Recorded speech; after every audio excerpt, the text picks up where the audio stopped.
BJP नेता गौरव मिश्रा हमारे साथ हैं। गौरव जी, बहुत स्वागत है आपका। चर्चा की शुरुआत गौरव जी मैं आपसे करूंगा। क्या ऐसे सनातन धर्म बनेगा? क्या किसी विशेष समुदाय, किसी विशेष जाति धर्म पर कॉपीराइट है कथा वाचन कहने का?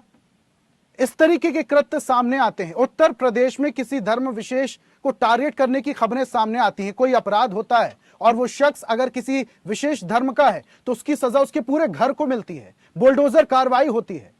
और जब इस तरीके के कर्म सामने आते हैं तब क्या होता है साहब? क्या यही मानवता है? क्या ऐसे हम वसुधैव कुटुंबकम के मूल मंत्र को अपना रहे हैं? कोई एक घटना मानवता को नहीं तय करती, कोई एक घटना सनातन धर्म को कटघरे में नहीं खड़ा करती। सनातन धर्म अपने आप में बहुत विराट है, विशाल है, इसकी परिभाषा बहुत विस्तृत है। इतने संकुचित और छोटे तौर पर सनातन धर्म को ही पूरे कटघरे में आप खड़ा कर दे किसी एक व्यक्ति की कमी या गलती के कारण या किसी चंद लोगों के गलती के कारण, तो ये ठीक नहीं है। रही बात इस घटना की जहां तक है, तो इस घटना की सच्चाई बाहर आने दीजिए।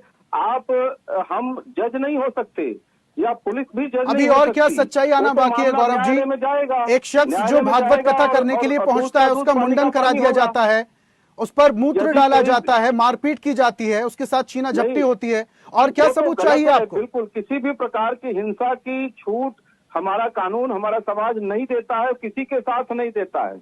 और पूजा पाठ की पद्धति में भी किसी प्रकार का भेदभाव की भी इजाजत नहीं देता। लेकिन भेदभाव हुआ है गौरव जी, भेदभाव हुआ है। नहीं, जब उसके ऊपर इस तरह के भी इल्जाम लग रहे हैं कि छेड़खानी जैसे महिलाओं के साथ अभद्र व्यवहार जैसे आरोप भी उसके ऊपर लग रहे हैं, और जो अपनी पहचान को छुपा करके जो व्यक्ति अगर इस तरह की व्यासपीठ पर अगर बैठता है तो स्वाभाविक है वो उसके ऊपर प्रश्न चिन्ह उठेगा और एक असंतोष समाज में फैलेगा। तो इसकी जांच होने दीजिए। लेकिन जिन लोगों ने भी हिंसा किया वो गलत किया है, उसके ऊपर पुलिस कार्रवाई की है। गौरव जी, भागवत कथा कहने के लिए क्या ब्राह्मण होना जरूरी है? मैं आपसे पूछता हूं गौरव जी, भागवत कथा कहने के लिए, धर्म का प्रचार करने के लिए, भगवान का सुमिरन करने के लिए क्या ब्राह्मण होना जरूरी है? ब्राह्मणों पर इस पर कॉपीराइट है क्या? देखिए, ब्राह्मणों को तो आज दीवारों पर लिख दिया जा रहा है कि ब्राह्मण भारत छोड़ो, तो कॉपीराइट तो सबका है इस देश पर, सिर्फ ब्राह्मणों का नहीं है।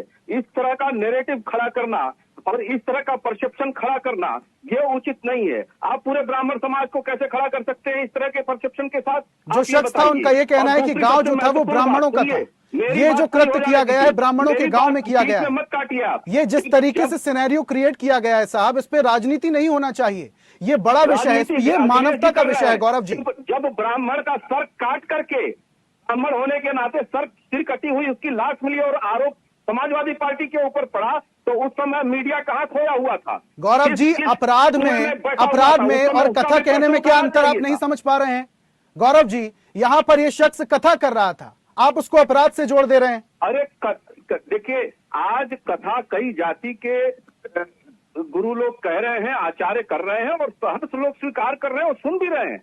ऐसा भी नहीं है, कहीं कोई भेदभाव नहीं है किसी। और कहीं अगर कोई कमी करता होगा, किसी के चरित्र में कोई कमी होगी, किसी के व्यवहार में कोई कमी होगी, उसके कारण अगर असंतोष फैला है तो जांच का विषय है और उसको पुलिस जांच करेगी।